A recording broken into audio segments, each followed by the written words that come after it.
When my wife first started calling me too boring, I brushed it off as her trying to push me to be more outgoing. I thought maybe I wasn't adventurous enough. Maybe I was too comfortable with our routine. And I even tried to change things. I planned dates, tried new restaurants, even took her on a weekend getaway. Still the comments continued, and every time she said it, it stung a little more. At first I tried to laugh with her, telling her she knew who I was when she married me. But deep down I started to question myself. Was I really dull? Had I let our marriage become stale? I was blaming myself while she seemed more and more detached, spending long hours on her phone or going out with friends. Her behavior grew suspicious, though I didn't want to admit it.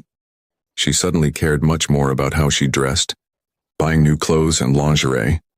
She said it was just to feel good about herself, but I couldn't shake the feeling that something wasn't right. I wanted to trust her, but the seed of doubt had already been planted. One night she told me she was staying late at work to finish a project. I believed her at first, but when I called her office line, no one answered. The next morning, she acted normal, cheerful even, but her perfume was different, stronger. That was when I started to put things together, though I didn't yet have proof. I decided to check her phone while she was in the shower. My heart pounded as I opened her messages, and there it was, texts from another man. They weren't innocent. They were full of flirting, promises, and late-night confessions. My chest tightened as I scrolled through their conversations. The words she once said to me were now being given to someone else. I felt sick, betrayed, and angry all at once. She wasn't calling me boring because I was dull. She was saying it to justify her own actions. She was busy exciting someone else while tearing me down to make herself feel less guilty. When I confronted her, she didn't even look surprised. She rolled her eyes and said she had been unhappy for a long time, that I didn't make her feel alive anymore. Hearing her say that crushed me. I reminded her of everything I had done to try and make her happy, but she dismissed it like it meant nothing. The man she had been seeing was someone from her office. I later found out that most of the nights she claimed to be working late were spent with him.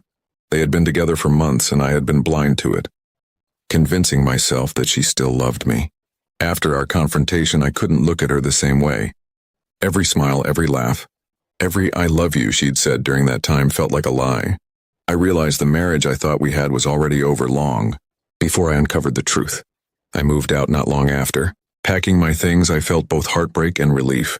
Heartbreak for the years I had wasted. Relief that I no longer had to live in the shadow of her betrayal. She tried to paint me as the villain, saying I was too boring to keep her interested. But deep down I knew that was just her excuse. Friends and family were shocked when they found out.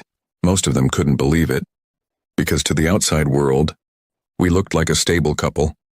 But now when I replay the little moments, I can see the cracks that were there all along. I just didn't want to acknowledge them. It's been some time since then, and I'm learning to let go of the bitterness. I've realized that being boring isn't a flaw. It means I was consistent, loyal, and dependable. Those aren't weaknesses, they're strengths. She wanted chaos, drama, and constant thrills, but I wanted love, stability, and honesty. Now I know her words say more about her than they ever did about me. She called me boring while she was sneaking around, but in the end, I was the one who stayed true, and that's something she will never be able to say for herself. But before I walked away for good, I made sure the truth came out. I forwarded her texts and pictures with her lover to her family and close friends. The same people she had told that I was too boring. Suddenly, the perfect image she had painted of herself shattered.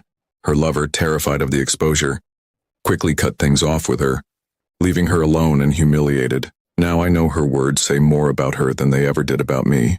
She called me boring while she was sneaking around, but in the end, I was the one who stayed true. And when her lies came crashing down, she was left with nothing but the wreckage she created, while I walked away with my dignity intact.